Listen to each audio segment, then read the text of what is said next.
اللهم إنا نجعلك في نحور أعدائنا ونعوذ بك من شرورهم.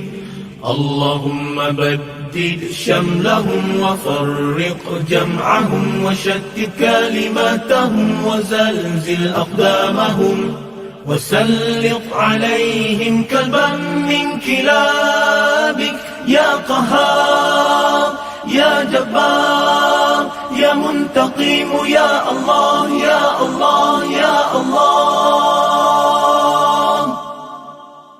اللهم يا منزل الكتاب يا مجري السحاب يا هازم الأحزاب اهزمهم اهزمهم اهزمهم وانصرنا عليهم. Ya Allah, kami letakkan kamu di batang leher musuh-musuh kami, dan kami berlindung denganmu dari kejahatan mereka. Ya Allah, hancurkan kumpulan mereka. Ya Allah, pecahkan pakatan mereka. Ya Allah, leburkan pendirian mereka. Ya Allah, musnahkan langkah mereka. Cengkamkan anjing-anjingmu kepada mereka. Ya Allah yang maha memaksa, Ya Allah yang maha perkasa, Ya Allah yang maha membalas, Ya Allah, Ya Allah, Ya Allah. Yang turunkan kitab, yang gerakkan awan, yang tewaskan tentera azab. Kalahkan mereka, kalahkan mereka, kalahkan mereka, dan kemenangan untuk kami.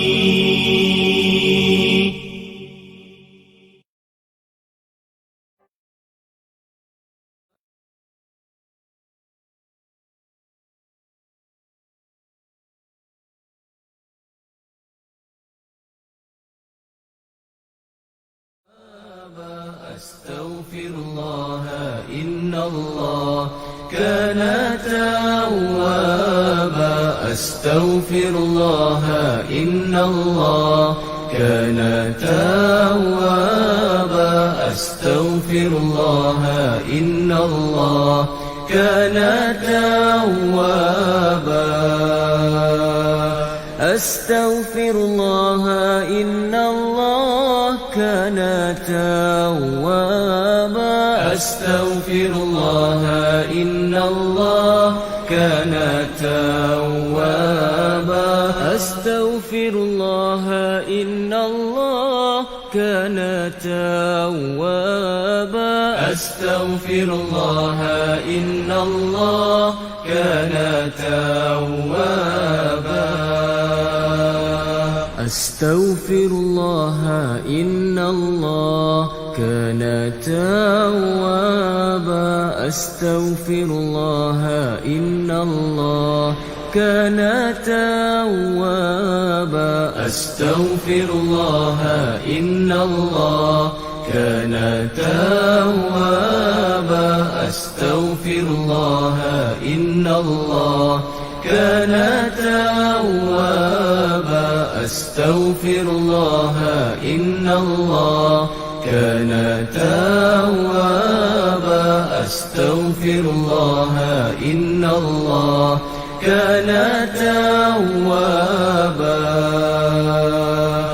أستغفر الله إن الله كان توابا. أستغفر الله إن الله كان توابا. أستغفر الله إن الله كان توابا. أستغفر الله إن الله كان توابا. أستغفر الله إن الله كان توابا أستغفر الله إن الله كان توابا أستغفر الله إن الله كان توابا أستغفر الله إن الله كان توابا أستغفر الله إن الله كان توابا أستغفر الله إن الله كان توابا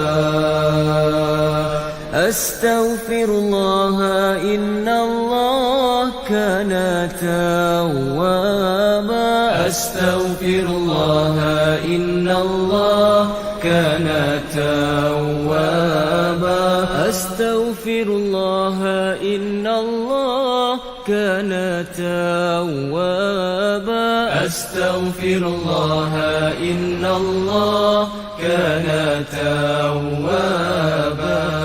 توابا أستغفر الله إن الله كان توابا أستغفر الله إن الله كان توابا أستغفر الله إن الله كان توابا أستغفر الله إن الله كان توابا أستغفر الله إن الله كان توابا أستغفر الله إن الله كان توابا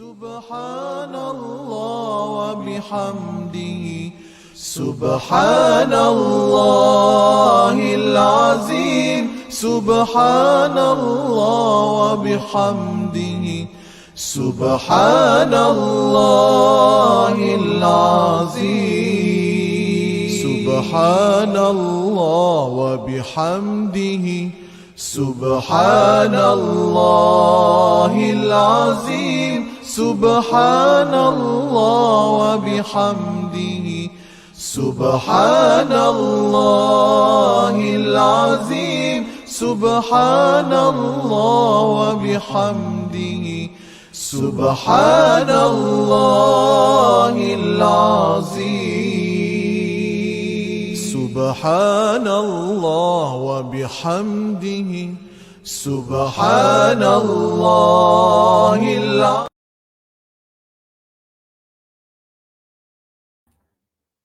أعوذ بالله السميع العليم من الشيطان الرجيم. بسم الله الرحمن الرحيم. قد كانت لكم أسوة حسنة في إبراهيم والذين معه إذ قالوا لقومهم إنا براء منكم ومما تعبدون من دون الله كفرنا بكم وبدا بيننا وبينكم العداوة والبغضاء أبدا حتى تؤمنوا بالله وحده إلا قول إبراهيم لأبيه لأستغفرن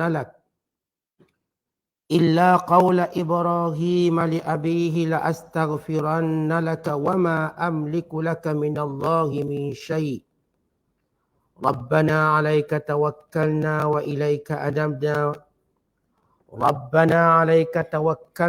وإليك أنبنا وإليك المصير ربنا لا تجعلنا فتنة للذين كفروا واغفر لنا ربنا إنك أنت العزيز الحكيم. laqad kana lakum fihim uswatun hasanatun liman kana yarjullaha wal yawmal akhir wa man yatawalla fa innallaha huwal ghaniyyul hamid. Asallahu an yaj'ala bainakum wa bainal ladzina adaitum minhum mawaddah. Wallahu qadir. Wallahu ghafurur rahim. Sadaqallahul azim. Sesungguhnya adalah bagi kamu pada bawaan Nabi Ibrahim alaihissalam dan pengikut-pengikutnya contoh ikutan yang baik. Semasa mereka berkata kepada kaumnya yang kufur ingkar, sesungguhnya kami berlepas diri daripada kamu dan daripada apa yang kamu sembah yang lain dari Allah. Kami kufur ingkarkan segala penyembahan kamu dan dengan ini nyatalah perasaan permusuhan dan kebencian di antara kami dengan kamu selama-lamanya. Sehingga kamu menyembah Allah semata-mata. Tapi janganlah dicontohi perkataan Nabi Ibrahim kepada bapanya. Katanya, aku akan memohon kepada Tuhanku mengampung dosamu.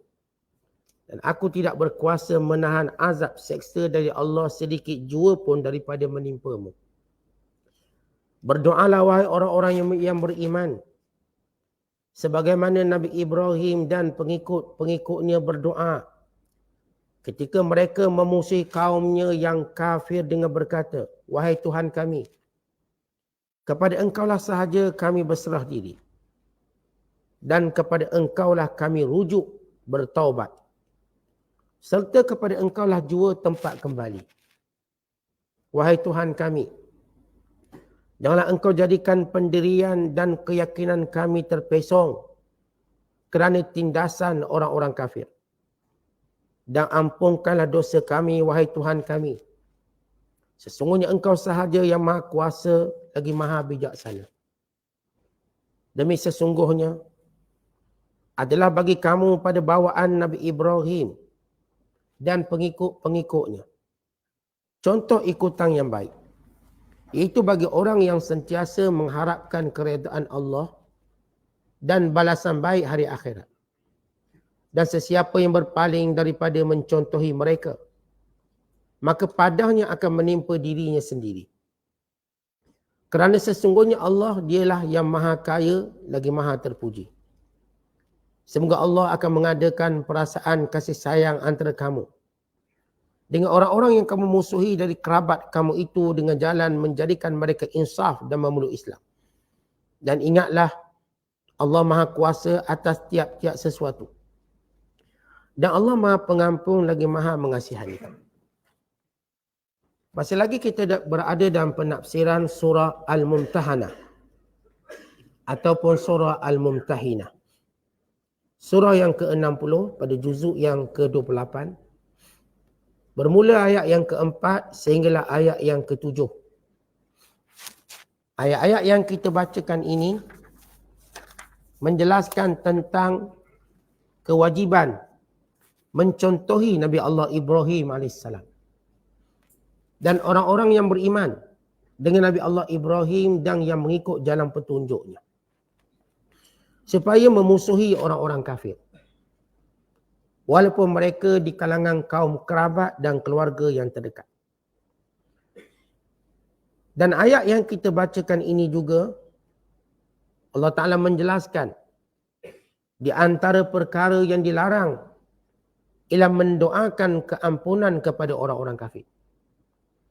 Perbuatan Nabi Allah Ibrahim memohon keampunan untuk ayahnya yang kafir tidak boleh menjadi alasan. Kerana Allah Ta'ala menjelaskan dalam ayat ini bahawa wajib mengikuti Nabi Allah Ibrahim dalam semua hal, melainkan doanya kepada ayahnya tak boleh ikut. Dan Ibrahim melakukan demikian sebagai satu janji kepada ayahnya sebelum Allah Subhanahu Wa Taala melarangnya berbuat demikian. Dan ayat yang kita bacakan ini juga, Allah Ta'ala menyuruh kita supaya berdoa dengan doa Nabi Allah Ibrahim.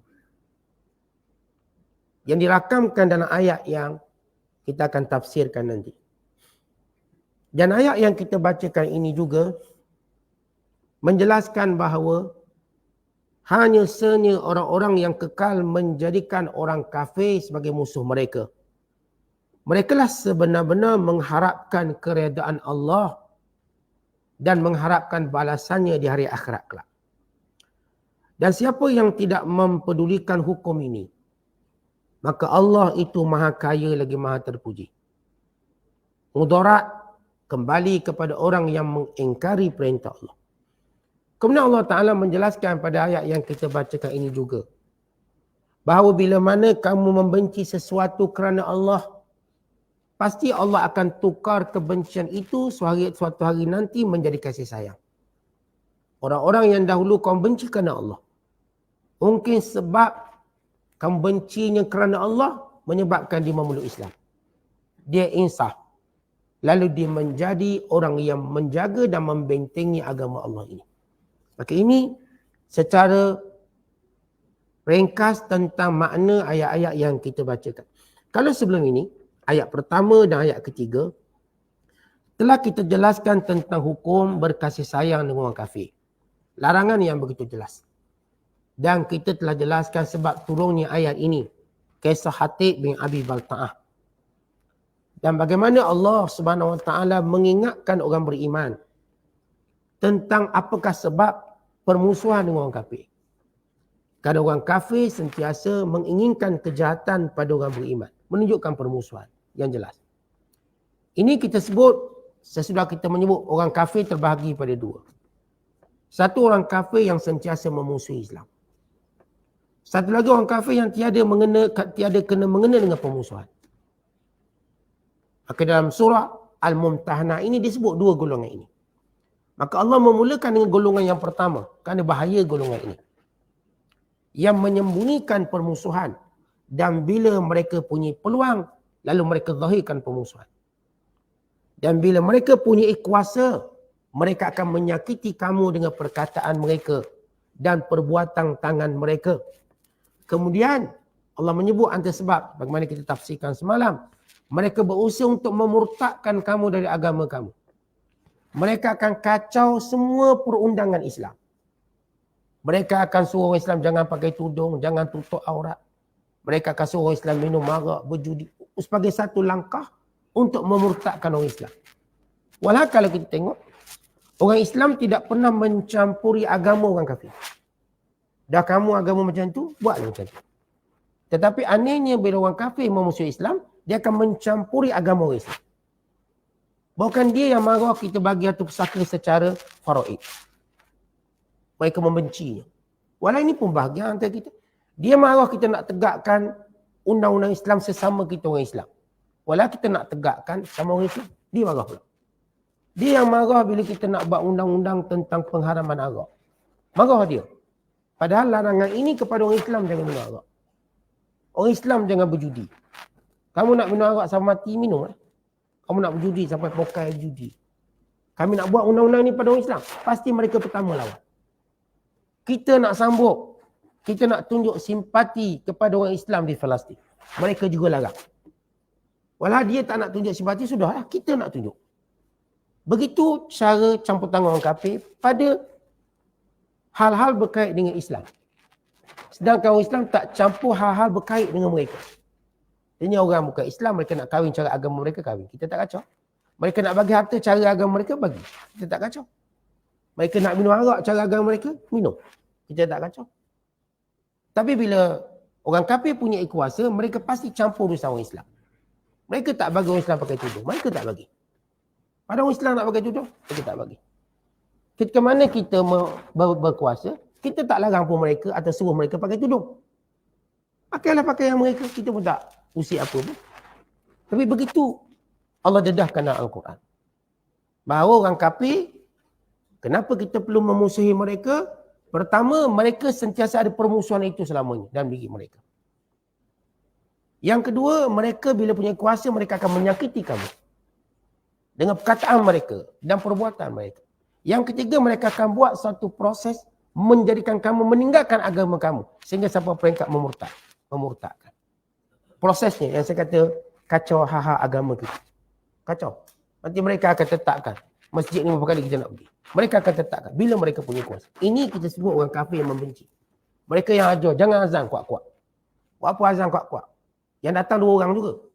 Azan slow je. Itu hujah mereka. Dan mereka telah gunakan. Dalam keadaan mereka belum punya kuasa penuh. Bayangkan mereka yang ada kuasa penuh. Tu tak bagi azan. Tu tak bagi benda masjid. Tahu situ dan ini. Ini bila berlaku bila orang kafir punya kuasa. Di kalangan orang kafir yang membenci Islam. Lalu mereka semua kita beragama cara mereka. Agama cara mereka. Lalu mereka membina sistem agama sekular. Agama yang bersifat kapitalis. Agama yang berdasarkan etis mereka. Ini pendedahan apa yang Allah sebut.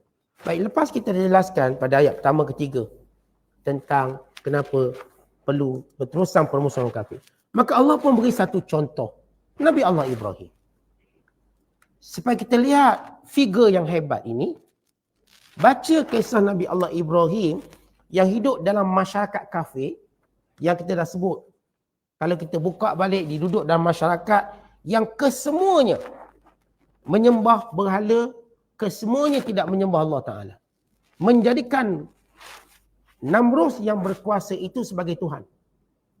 Semua mereka. Hatta ayah Nabi Ibrahim kafir. Hatta ibunya. Maka Ibrahim AS bersendirian dalam mempertahankan keimanannya. Artinya kita dalam suasana sekarang, sementelah lagi lah dengan kelompok Islam ramai. Takkanlah tak kuat nak pertahankan Islam. Ibrahim seorang diri dipertahankan Islam. Seorang diri. Tak ada bantuan apa-apa. Seorang diri. Kita dengan kelompok ramai hari ini, maka sementelah lagi kita mempertahankan prinsip ini. Prinsip bagaimana menjaga akidah. Prinsip bagaimana mengawasi senantiasa setiap perbuatan orang kafir. Kena awas. Sebagaimana orang kafir sentiasa mengawasi setiap perbuatan orang Islam. Mereka sentiasa mengawasi. Kau tengok orang Islam maju dalam ekonomi siap, mereka akan buat satu serangan. Maju dalam ketenteraan, mereka akan buat satu serangan. Mereka dah plan.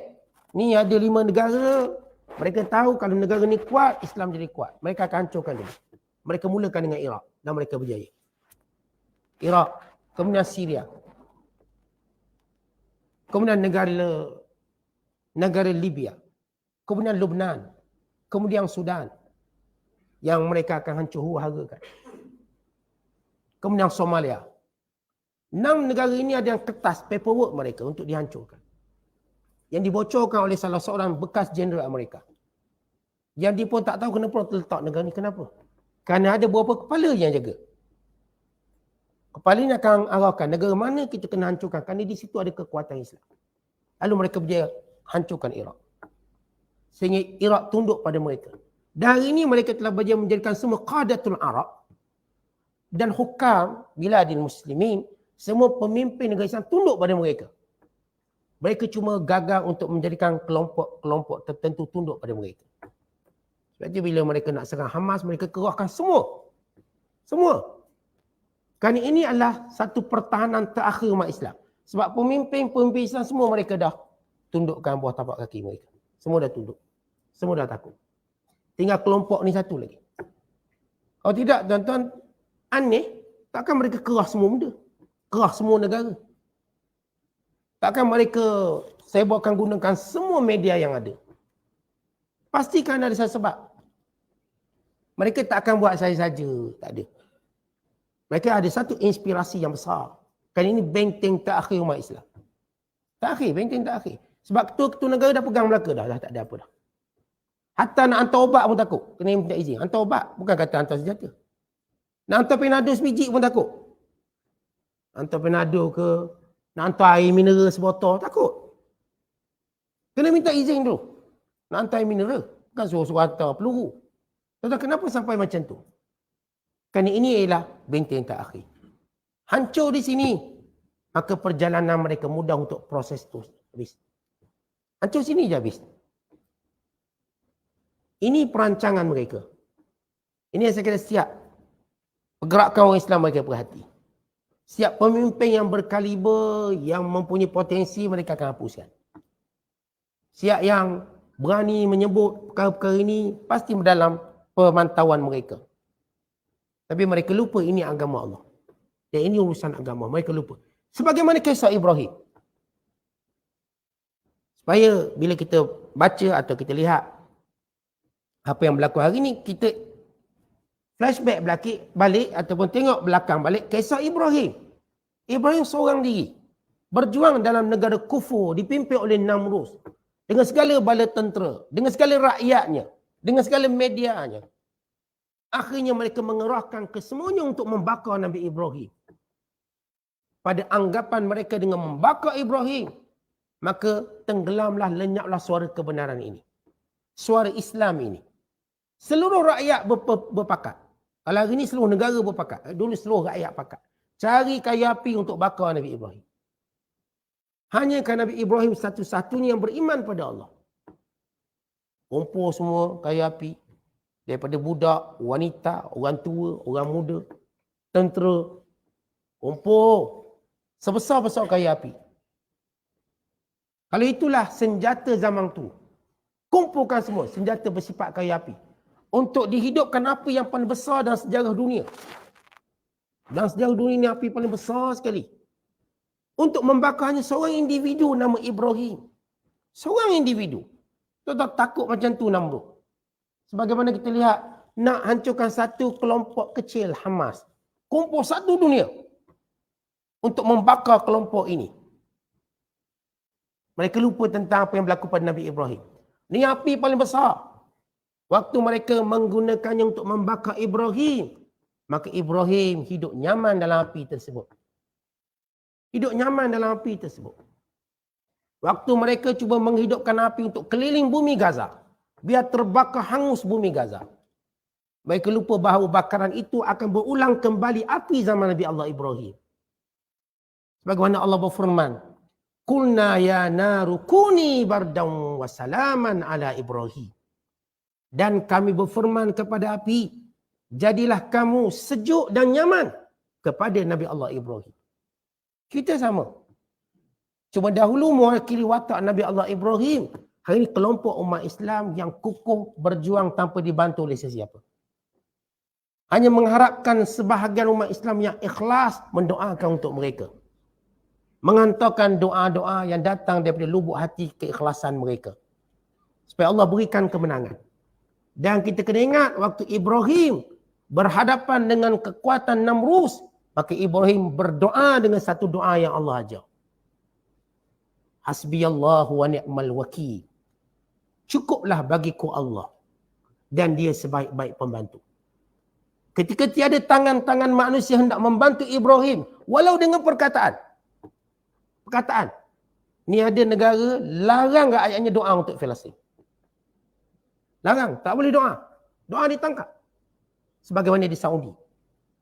Saudi kalau doa masjid, zuhur ke asar, tangkap. Dia anggap sebagai mujrim wa mujarram. Dia anggap satu kesan jenayah. Tak boleh. Kat Masjid Haram pun tak boleh nak doa suka-suka. Doa dia ada limit dia. Kalau individu nak doa lagi tak boleh. Kalau kat kita ni kunut nazilah tak boleh. Setengah tempat tak bagi. Takut. Dia sampai peringkat tu larang ni. Nabi Ibrahim tiada doa yang lain melainkan doanya sendiri, hasbiyallahu wa ni'mal wakil. Kerana semua rakyatnya bersepakat untuk menentang Ibrahim. Menggunakan sebesar-besar api. Kalau hari ini mereka gunakan segala bentuk api peperangan. Kullama awqadu naran lil harbi atfa'aha Allah. Setiap kali mereka menyalakan api peperangan, Allah padamkan api itu. Yang tidak memberi mudarat. Tidak memberi mudarat. Sebagaimana disebut dalam hadis, la yadurruhum man khalafahum. Kelompok Islam yang bersungguh berjuang ini tidak akan dapat diberi mudarat oleh sesiapa saja. Maka selamatlah Nabi Allah Ibrahim dengan doanya. Akhirnya api itu terpadam sendiri. Maka yang sama yang kita harapkan, akhirnya api peperangan ini akan terpadam. Yang menunjukkan kekalahan orang-orang yang menyalakan api tersebut. Dan kemenangan orang yang dijadikan sasaran. Untuk tunjukkan ini orang yang berdiri di atas mabda' atau asas. Akidah yang benar. Akidah yang kuat. Maka Allah kata, lihatlah Nabi Allah Ibrahim. Walau dibakar. dia tidak akan berundur daripada prinsip mempertuhankan Allah yang satu. Dia tidak mungkin mempertuhankan manusia yang palsu atau menyembah selain Allah Ta'ala yang tidak ada hak dan tidak ada sebab sekalipun. Maka kata Allah Ta'ala, qad kanat lakum uswatun hasanah. Sesungguhnya bagi diri kamu semua wahai orang beriman, contoh terbaik fi Ibrahim, pada kisah hidup Nabi Allah Ibrahim. Walladzina ma'ahu, dan orang-orang yang beriman bersamanya. Yang dimaksudkan orang-orang yang beriman bersamanya ialah Nabi Allah Lut AS, yang bersama dengan Nabi Allah Ibrahim. Dan Sarah, isteri Nabi Allah Ibrahim sendiri. Dan orang-orang yang mengikuti Nabi Ibrahim selepas itu. Yang tetap kekal, walaupun beberapa orang.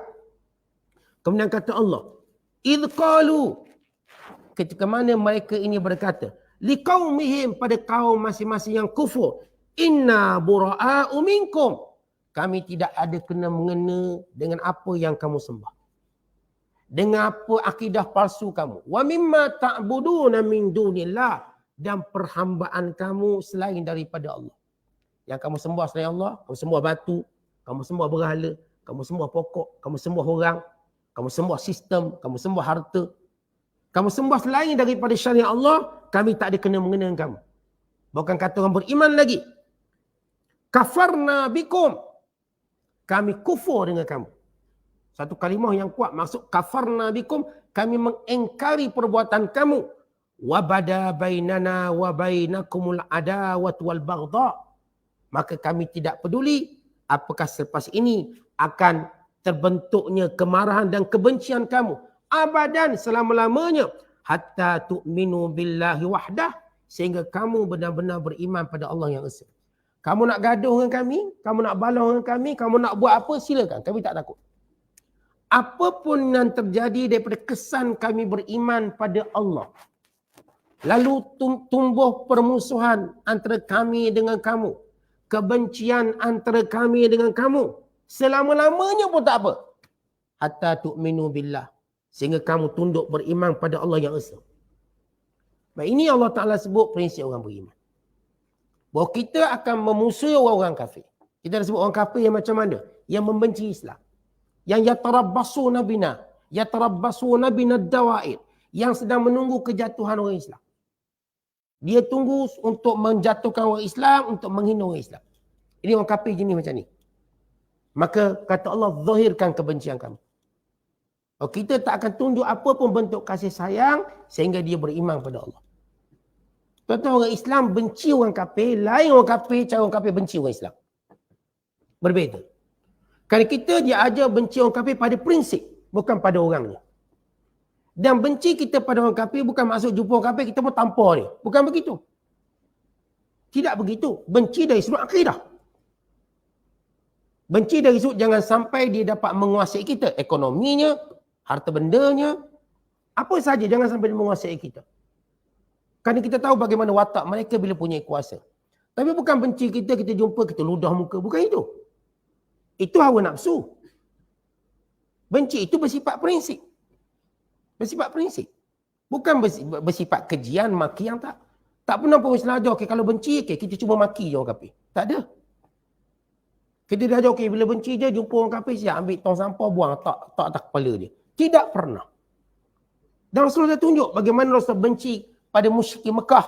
Bukan dengan cara Rasulullah SAW menghina mereka, tapi berdakwah pada mereka.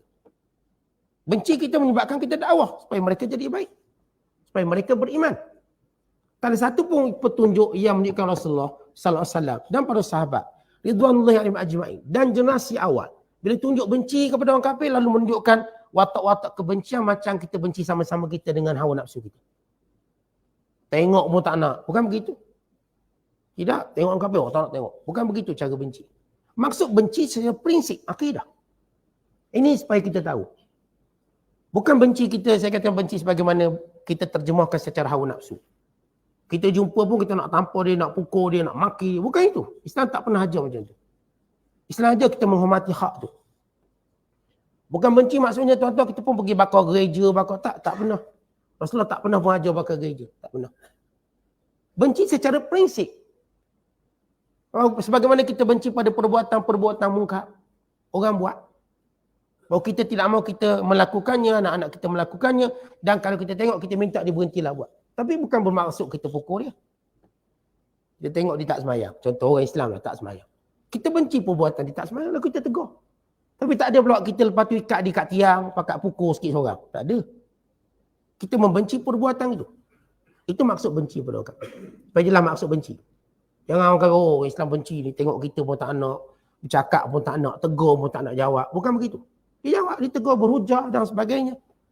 Tak ada masalah. Kalau dia datang sebagai tetamu, dia layan sebagai tetamu. Tapi kebencian kita persoalan akidah. Dan tidak beri ruang untuk dia naik.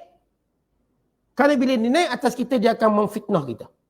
Kalau dia mengatasi kita dalam apa pun aspek. Baik ketenteraan, sebagaimana kita lihat hari ini. Bila dia menguasai kita soal aspek ketenteraan.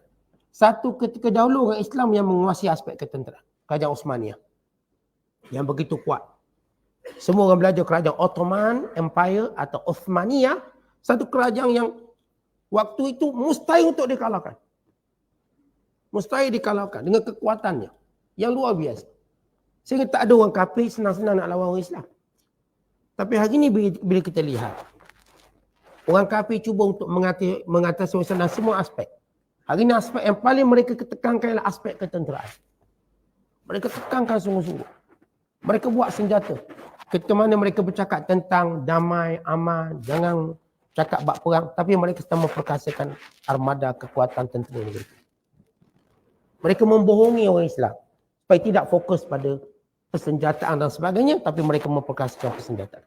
Akhirnya mereka menguasai ini. Akhirnya mereka berjaya menundukkan orang Islam dengan kekuasaan ketenteraan mereka. Lepas itu orang Islam dilarang membiarkan orang kafir mengatasi dari sudut aspek apa pun. Tuan-tuan tengok kalau saya baca kisah Yahudi. Dan Yahudi sendiri mengaku bagaimana mereka melatih semua orang mereka biar menjadi orang yang paling punya kuasa atas orang mereka, atas orang-orang lain. Kalau mereka berjaya dalam satu perniagaan, mereka akan cuma panggil Yahudi-Yahudi saja untuk jadi toke-toke. Kumpul. Supaya mereka dapat conquer kekayaan. Mereka pandai satu bidang, mereka cuma ajar orang-orang mereka saja. Mereka menguasai dalam pertanian, dalam wa'imah, dalam ketenteraan, wa'imah dalam ekonomi. Dan semua aspek mereka akan berikan pada Yahudi. Dan orang lain barulah tumpang sekaki. Tapi sesudah mereka menguasai semua. Itu mereka dah buat zaman-zaman. Dan sebenarnya asas itu juga telah diterangkan, diajar oleh Islam. Atas asas Islam, innamal mu'minuna ikhwah. Orang beriman itu bersaudara. Tapi kita gagal faham benda itu. Kita lebih menonjolkan keaiban saudara-saudara kita. Walhal kalangan orang Islam ini ada yang berpotensi besar untuk berjaya macam kita. Kita kan kadang-kadang kita berjaya, kita pun nak tolong juga sama orang Islam.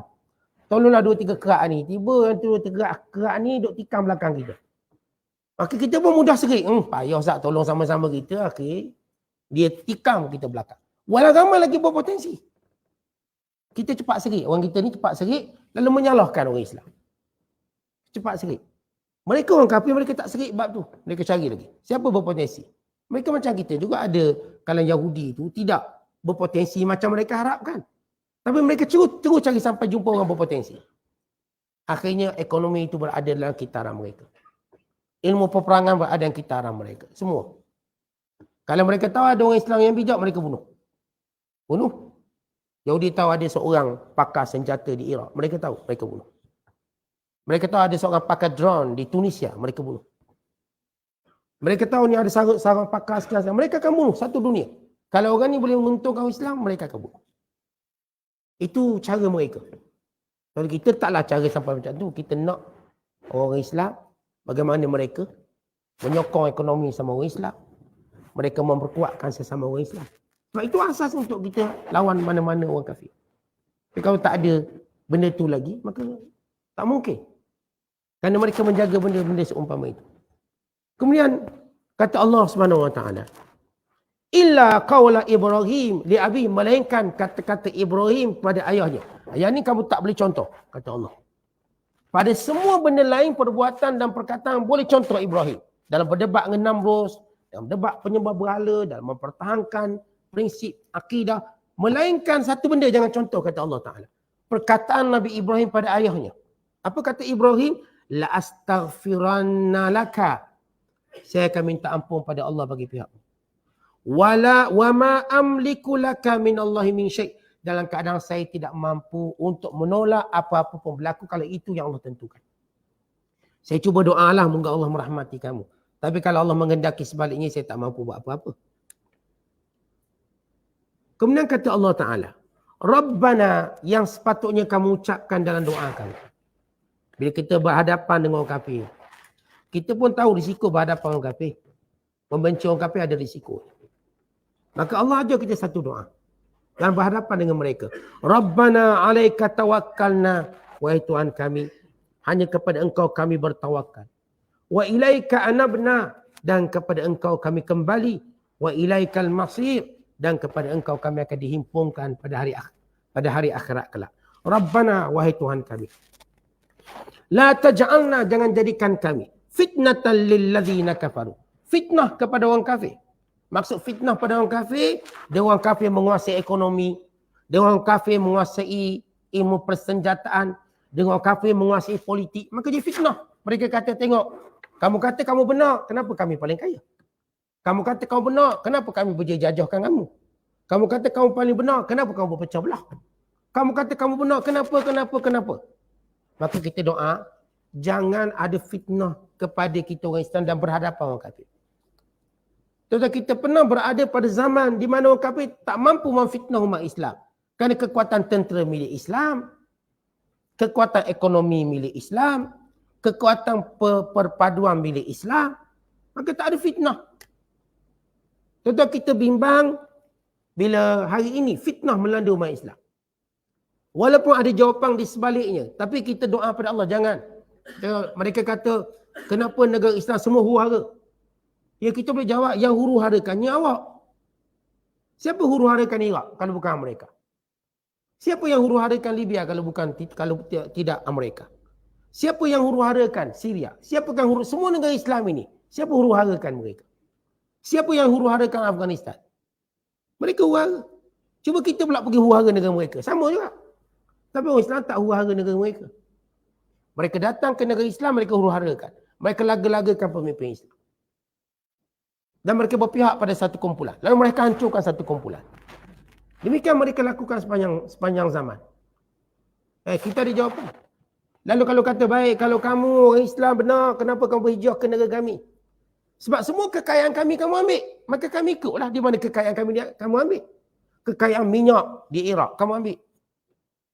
Kekayaan minyak di negara-negara Islam, kamu ambil, bawa balik. Ni Perancis bina menara Eiffel Tower. Itu ambil daripada mana besi? Semua daripada Algeria. Tak ada satu pun besi daripada Perancis. Memang patutlah kami orang Islam sebahagiannya pergi hijrah negara kamu. Sebab semua kekayaan kamu ambil. Dan kami pergi balik ambil. Mereka timbulkan persoalan tersebut. Pertama mereka kata, kalau benar Islam tu benar, kenapa negara Islam huru-hara? Maka kita jawab, mereka kamulah yang huru-hara kan? Kamu huru-hara kan? Kalaulah kami yang huru-harakan negara kamu, saya tak ada seorang pun orang-orang kamu akan hidup hari ini. Tapi kami tetap kukuh dan kuat. Walaupun kamu huru-harakan negara kami sabar, kami tenang. Tenang. Tengok, mereka huru-harakan Gaza. Tak bagi api, tak bagi air, tak bagi makanan, tak bagi apa-apa. Umat Islam Gaza tetap sabar. Kalau kena pada kamu, bunuh diri lama dah. Kalau kena pada orang kafir macam itu, bunuh diri belaka, pakat ramai-ramai bunuh diri. Minum racun belaka. Tapi orang Islam pilih sabar. Pilih sabar dan mengharapkan kemenangan. Berdoa pada Allah. Bayangkan kalau huru-hara itu berlaku pada negara-negara bukan Islam. Hilang arwah mereka. Orang Islam sabar. Dan kita sebut hujah kedua, mereka kata, kenapa kamu semua datang hijrah ke negara-negara kami? Kami katakan sebab kekayaan kami, kamu semua ambil. Negara-negara kami semua negara kaya yang kamu huru-harakan dan kekayaan kamu ambil. Kita kat Malaysia pun. Siapa ambil kekayaan kita? British ambil balik. Semua mereka jajah negara, mereka bukan sekadar jajah negara, mereka ambil segala kekayaan. Segala kekayaan, segala ilmu. Kitab-kitab kita pun ada dekat muzium sana. Habis dengan kitab-kitab Jawi kita pun diambil sekali. dia punya jahat penjajah. Tapi kalau tuan-tuan baca sejarah penjajah, dia bukan saja serang macam tu je, dia ambil segala kekayaan. Dan dia ambil segala cerdik pandai kita orang Islam untuk dididik ikut acuan dia. Sehingga orang cerdik kita akan terpengaruh dengan idea mereka. Begitu mereka lakukan setiap negara yang mereka jajah. Yang mereka buat. Supaya kita sedar kenapa kejahatan orang kafir ini. Kemudian doa kita, ya Allah jangan jadikan kami fitnah kepada orang-orang kafir. Waghfir lana, ampunkan dosa ampunkan kecuaian kami. Rabbana wahai Tuhan kami, innaka antal azizul hakim, sesungguhnya engkau maha perkasa lagi maha bijaksana. Kita dah sebut, Allah Ta'ala larang kita mendoakan hidayah kepada orang kafir. Dan sepakat ulama. Haram mana-mana orang beriman mendoakan kepada orang kafir berdasarkan hadis Nabi SAW yang melarang kita berbuat demikian. Adapun doa Nabi Allah Ibrahim kita dah sebut, ini adalah satu janji yang bersifat sementara. Sebab Ibrahim berkata, wahai ayah, sebab atas dorongan sayang Nabi Allah Ibrahim kepada ayahnya, dia berkata, wahai ayahku, saya akan doa. Bagaimana Allah tak larang saya. Akhirnya turun larangan. Sebab itu Allah Ta'ala menyebut dalam ayat Al-Quran tentang larangan memohon ampun kepada orang-orang kafir. Tak dibenarkan sama sekali, dan ini menjadi ijma' para ulama', tidak boleh mendoakan keampunan kepada orang kafir. Kemudian Allah Ta'ala menjelaskan, lepas habis cerita tentang doa yang perlu kita baca. Dalam berhadapan ketika mana kita tunjukkan pemusuhan pada orang kafir, ini doa kita baca. Kita tahu orang kafir akan terus merancang kejahatan pelbagai. Apatah lagi kalau ditahu mereka membenci. Bila mereka tahu kita membenci mereka. Lalu mereka akan buat segala perancangan untuk menjahanamkan orang Islam. Maka kita diminta berdoa menyerah diri pada Allah. Dalam berhadapan dengan pemusuhan yang tak dapat kita baca. Doa. Bahawa Allah akan menjaga, melindungi kita daripada kejahatan mereka. Kemudian kata Allah, laqad kana lakum fihim, sesungguhnya bagi kamu dalam perbuatan mereka menunjukkan permusuhan kepada orang kafir, uswatun hasanah, contoh tauladan yang terbaik. Liman kana yarjullah, bagi siapa yang benar-benar beriman kepada Allah. Wal yaumal akhir, dan mengharapkan pahala balasan yang baik di hari akhirat kelak. Wa man yatawalla, dan siapa yang berpaling daripada perintah ini. Siapa yang zahirkan kasih sayang pada orang kafir. Ni kita cerita orang kafir yang memusuhi Islam. Tunjukkan kasih sayang mereka. Kasih sayang dengan maksud menyukai agama mereka. Apatah lagi menyukai perjuangan mereka. Menyukai perjuangan. Ini bersama dengan orang-orang Yahudi. Tetapi bila terbaru saya baca berita. Ada seorang lelaki daripada Jerman. Dia mendapat anugerah oleh kerajaan haram Israel pada tahun 1943. Ini kejadian ini berlaku beberapa hari ini.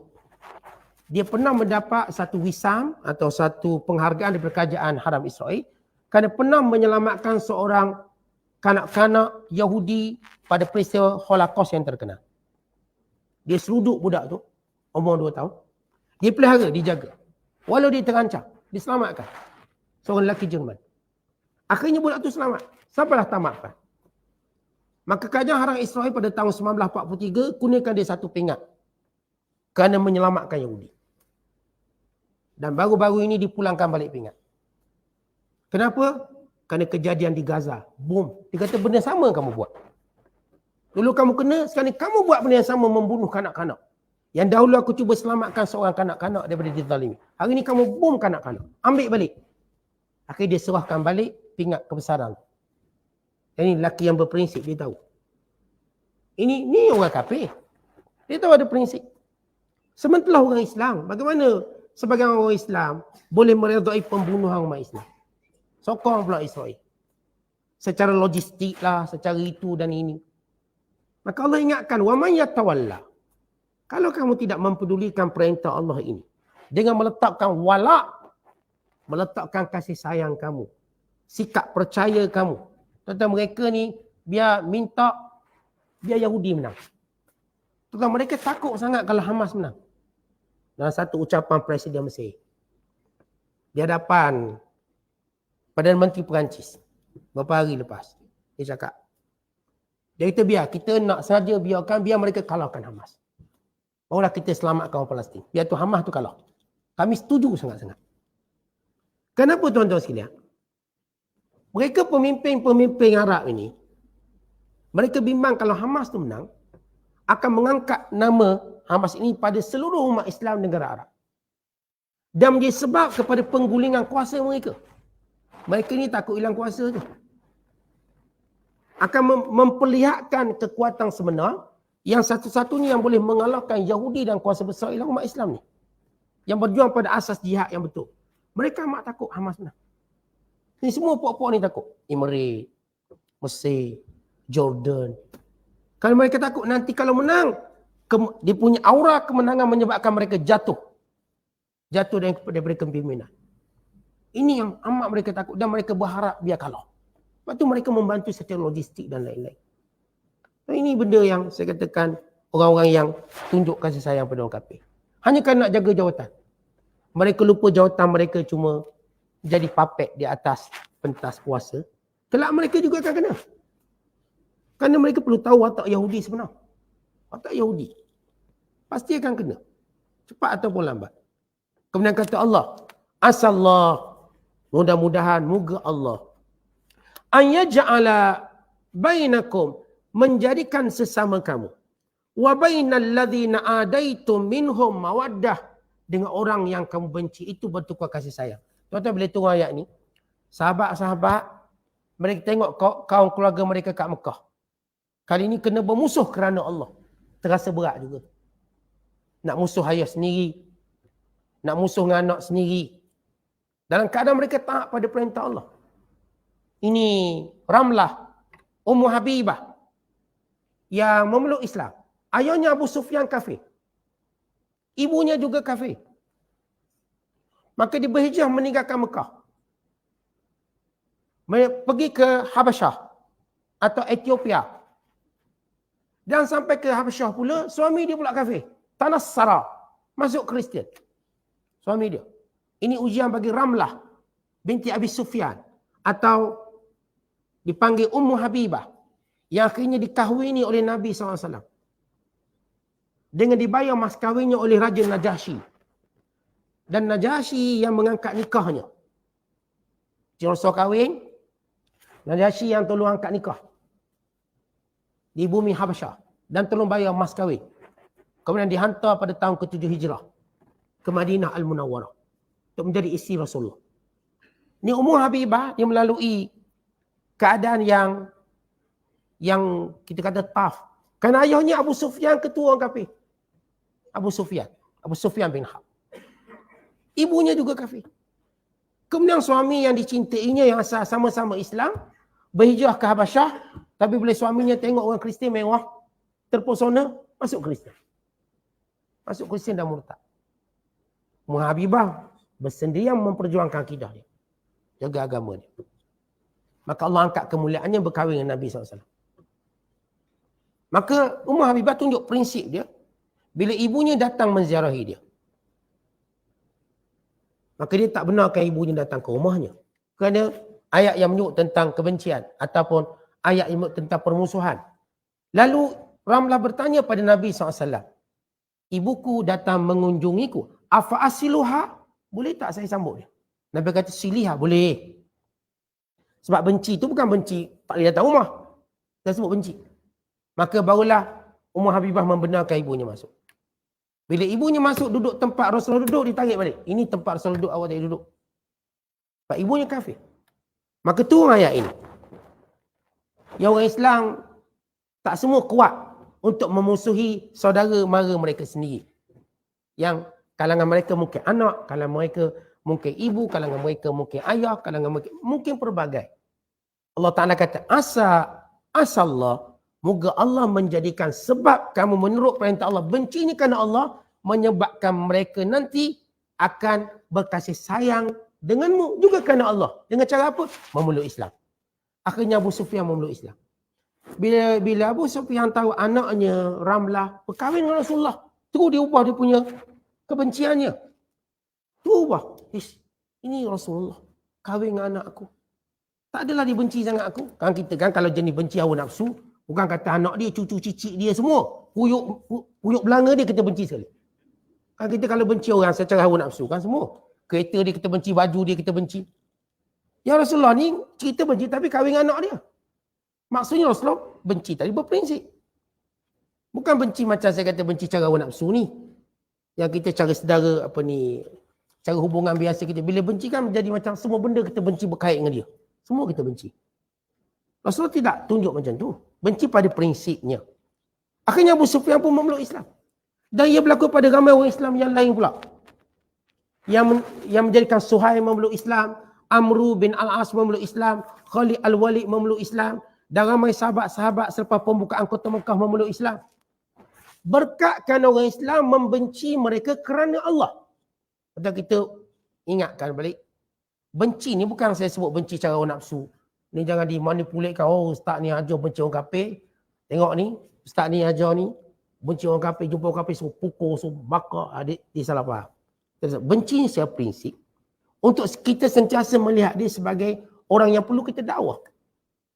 Benci pada agamanya yang ke arah kekufuran. Benci pada maksiatnya yang ke arah kemurkaan Allah. Tapi bukan secara benci peribadi, tidak benci secara cara kita bercakap, bukan benci cara kita muamalat. Bukan begitu. Kerana kita lihat orang Islam masih bermuamalah dengan Yahudi, masih bermuamalah dengan orang Mekah, dengan muamalah biasa. Abdurrahman bin Auf, dia ada partnernya di kalangan bukan Islam Mekah. Demikian juga Uthman bin Affan. Dia ni syarikat multi international ni, dia ada gabungan dengan orang-orang bukan Islam. Tak ada isu. Artinya benda tu tak menjadikan baik Abdurrahman, baik Uthman, baik mana-mana sahabat yang mereka berdagang di Rom, mereka ada partner-partner di Rom, tidak menjadikan mereka pukul sampai itu, tidak. Bisnes macam biasa.